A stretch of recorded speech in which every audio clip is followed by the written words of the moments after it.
yang sama itu perkiraan kayak biasanya. Oh iya. Awal dulu pembukaan dulu menurutnya. Assalamualaikum warahmatullahi wabarakatuh. Selamat siang, Iya. dengan siapa? Saya sudah satu Perkenalkan, saya Belia dan teman saya Linda, kami dari Universitas Indonesia. Ingin meminta izin untuk diwawancara mengenai langsung masuk aja ya ke gambaran saya. Yang pertama, bisa ceritakan sedikit tentang usaha ini. Saya latar belakang ya.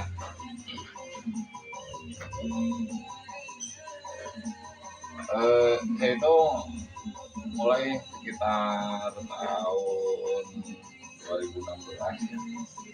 Berarti tahunnya berapa kan? 8 ya, 8 tahun.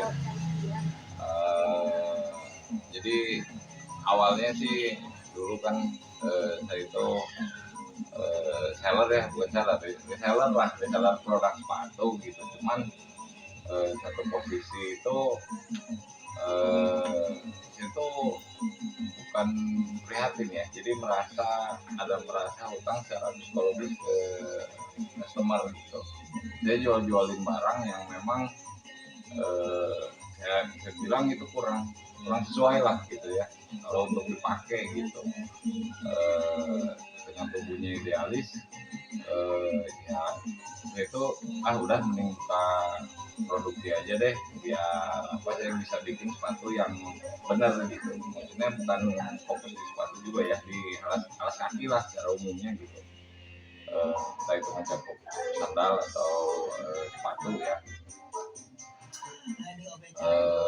Yang kalau untuk permulaan awal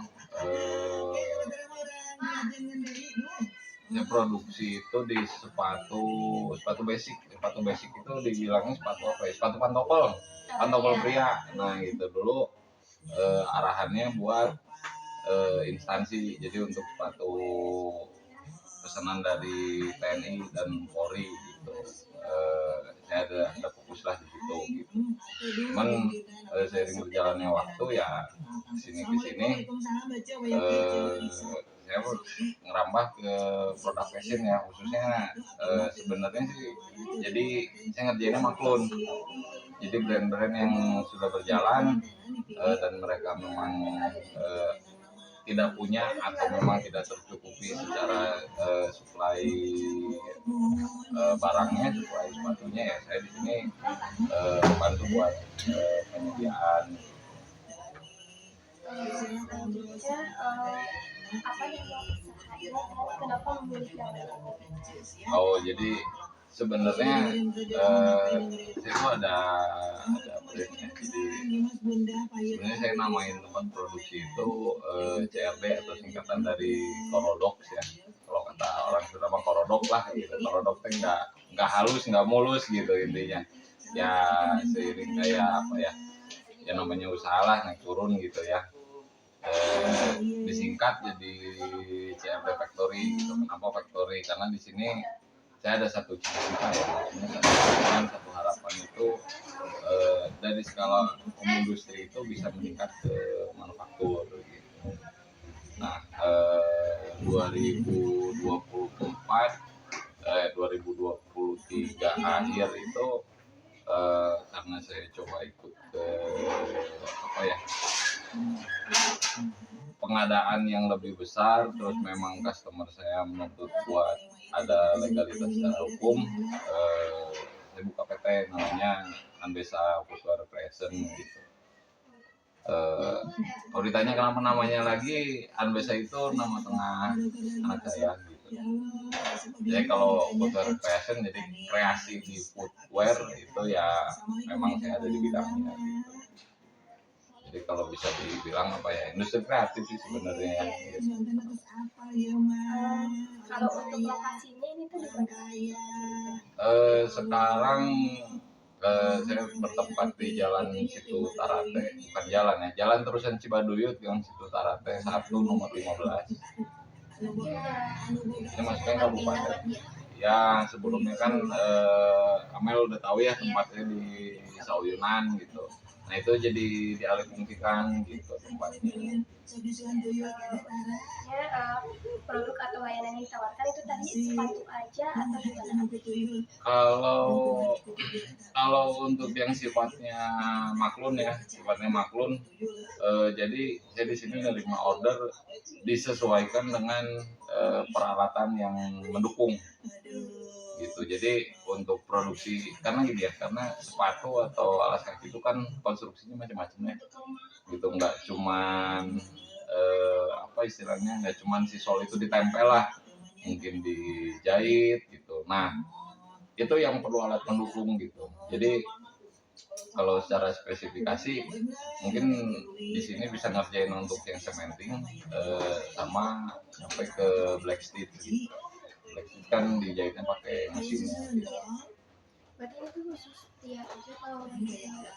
Nah kembali lagi ke peralatan yang tersedia gitu, sarana prasarana ya. Jadi kalau saya di sini karena sepatu itu perlu ada cetakan ya, acuan atau siulas lah namanya. Nah itu saya tersedianya di sini banyaknya untuk sepatu pria gitu. Terus apa ya? Mungkin di sini yang apa karyawan juga terbiasa untuk proses pembuatan sepatu pria gitu. Jadi, nah itu soalnya kalau untuk ke sepatu atau sandal wanita memang sekilas mirip ya, cuman peralatan yang dipakai beda gitu. Terus sama apa ya, habitnya lain gitu. Oh ini kerjaan sepatu pria gitu, kerjaan sepatu wanita memang terkadang beda-beda gitu. Tapi sebenarnya secara apa secara keseluruhan sih masih sama lah gitu. Cuman ya kalau kita bicara habit ya lebih spesifik lagi gitu. Ada rencana bakal nino yang enggak? Kalau untuk instansi saya masih mau kerjain gitu karena kan itu pekerjaannya quantity ya, terus kan nggak banyak varian lah, nggak banyak artikel gitu, paling 2 atau 3 artikel dengan quantity yang memang masuk ke MOQ di sini gitu. Rata-rata kalau lokal brand gitu ya untuk sepatu wanita kan kuantitinya sedikit ya, tapi mintanya variatif gitu. Nah itu yang apa ya, kalau buat di kapasitas saya gitu ya, yang di sini istilahnya one man show, untuk ngatur itu agak susah gitu. Kalau untuk pekerja di sini tuh ada berapa? Yang sekarang in-house itu 4 orang, sisanya jadi dibawa ke rumah. Kalau untuk pekerja Ada 4 orang yang in-house. kalau untuk usaha ini milik pribadi atau Alhamdulillah sih punya istri ya, kalau saya mau kerja.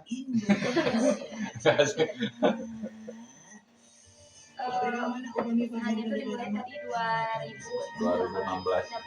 ya. Ini untuk target utama dalam pemasaran itu ke target pasarnya siapa? Kalau untuk fokusnya di maklun ya, di CMT ya, jadi target marketnya ya jelas untuk brand yang sudah berjalan ya. Kenapa arahnya ke situ?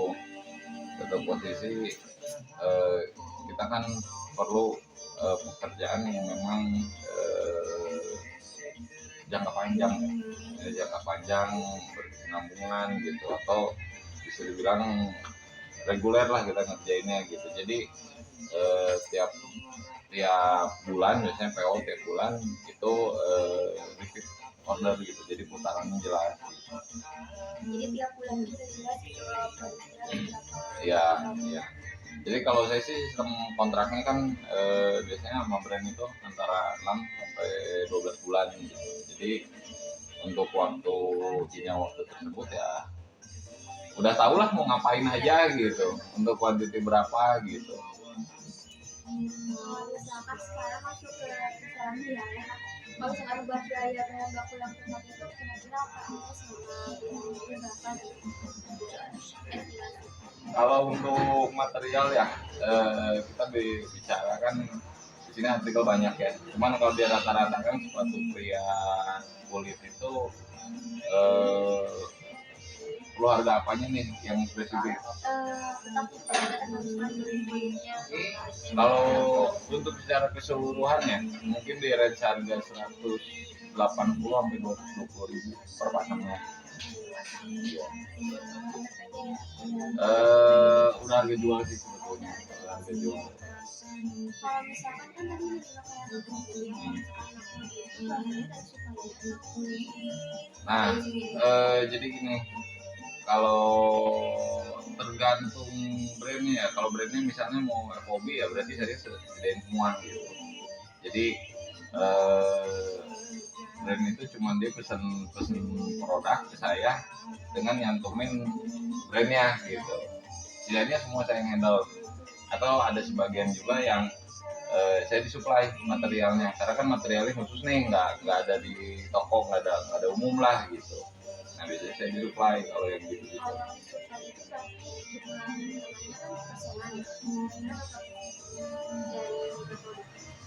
Kalau biasanya gini ya, jadi ada perhitungan, saya dihitung full dengan material, ada yang memang cuma harga jasa ya. Jadi full nih material dikasih sama brand, dia cuman apa namanya, harga jasanya aja deh gitu.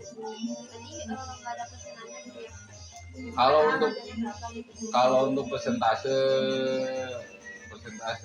apa ya bilangnya, kalau untuk material itu mungkin jatuhnya sekitar 40 sampai 50% dari yang tadi dipasang 220. Iya.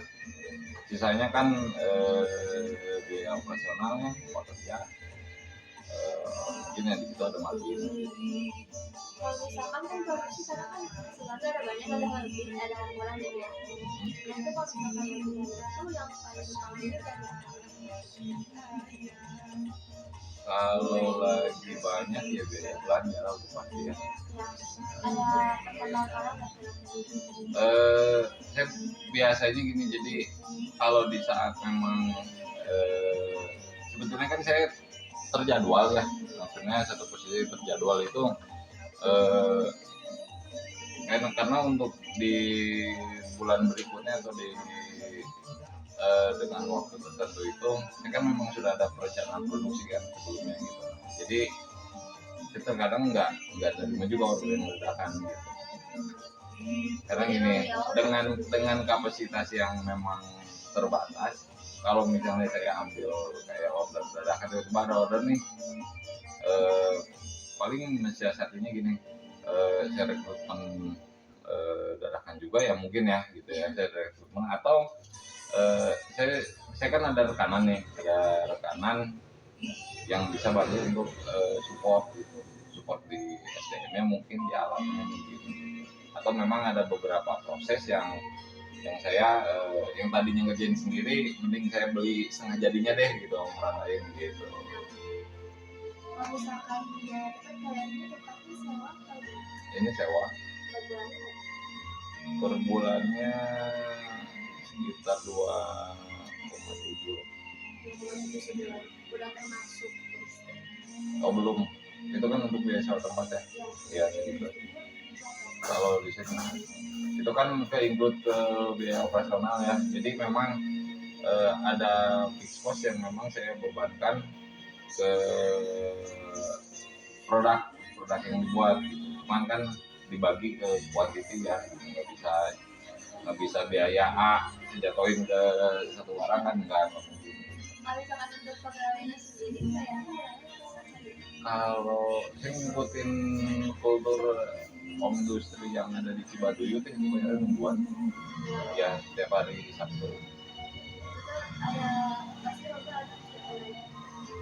Bukan lembur gini ya, kalau untuk waktu baku ya, jam kerja gitu ya, Kalau home industry itu bukan tidak berlaku ya, tapi jarang berlaku. Jadi untuk karyawan yang memang dibayarnya upah harian ya, bukan borongan ya, upah harian ya memang nggak batasi waktu sih, jam 8 5.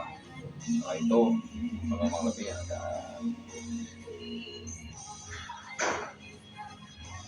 Kalau yang tadi yang dibawa ke rumah saya itu kan Hitungannya itu kerja borongan obrolan ya.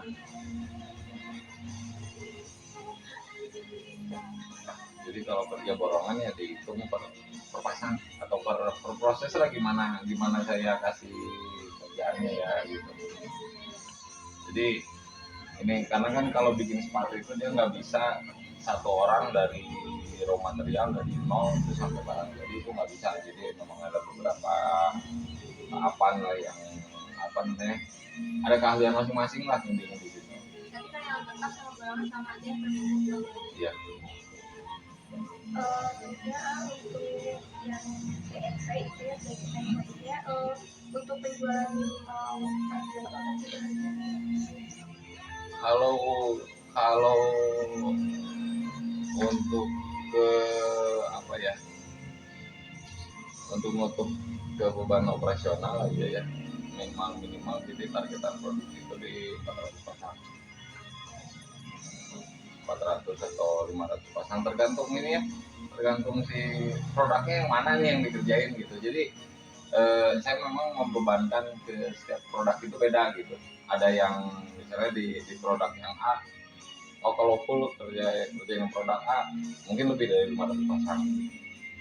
Tapi kalau untuk produk yang B, oh kalau full mungkin ngerjain yang B cukup 200 atau 300 pasang. Jadi tergantung ini ya, maksudnya ya beda-beda karena kan ada ya mungkin semakin harga jual apa namanya, bukan harga jual ya, semakin material yang dipakainya semakin mahal lah istilahnya gitu ya. Ya berarti itu ada beban operasional juga yang lebih besar ketimbang pekerjaan yang quantity lah istilahnya.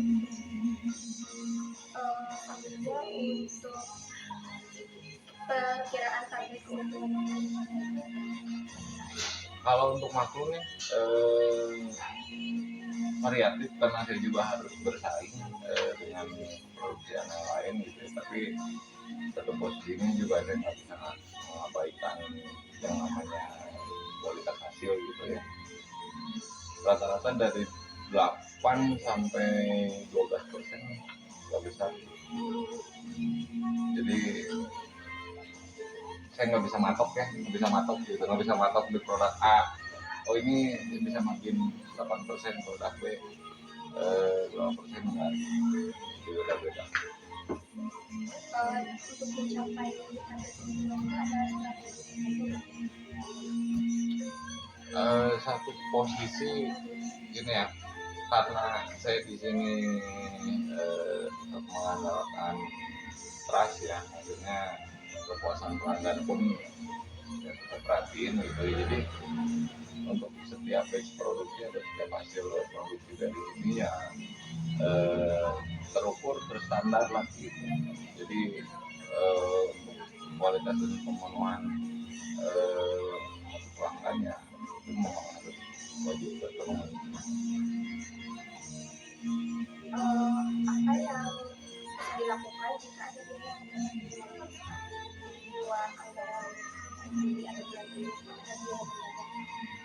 Contohnya kayak misalkan mungkin dianggarkan di bulan itu pengeluaran biaya atau apa terus sebelum tapi ternyata ada tambahan oh ya jadi gini,